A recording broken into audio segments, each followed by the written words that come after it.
പിതാവായ ദൈവമേ, ഈ മരണപ്പെട്ട 25 പേരുടെ ആത്മാക്കളെ കർത്താവിൻ്റെ സന്നിധിയിൽ സമർപ്പിച്ച് പ്രാർത്ഥിക്കുന്നു.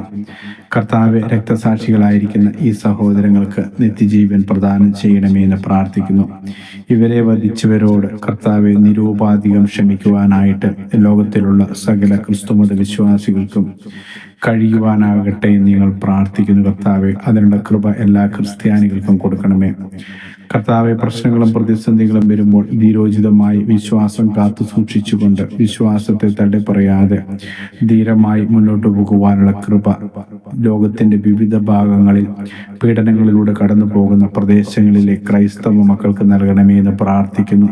കർത്താവെ, നിന്റെ വിശ്വാസത്തെ പ്രതി ജീവൻ പോലും ത്യജിക്കേണ്ടി വന്നാലും തള്ളിപ്പറയാതെ മുന്നോട്ട് പോകുവാനുള്ള കൃപ ഈ മക്കൾക്ക് നൽകിയതിനോർത്ത് അങ്ങേക്ക് നന്ദി പറയുന്നു. കർത്താവെ, ഈ ഒരു രക്തസാക്ഷിത്വം അനേകം വിശ്വാസികളെ വർദ്ധിപ്പിക്കുമാറാകണമേ എന്ന് പ്രാർത്ഥിച്ചുകൊണ്ട് ഈ ആത്മാക്കളോട് കരുണയായിരിക്കണമേ. ആമേൻ. നിത്യപിതാവും പുത്രനും പരിശുദ്ധാത്മാവുമായ സർവേശ്വരായി നയിക്കും.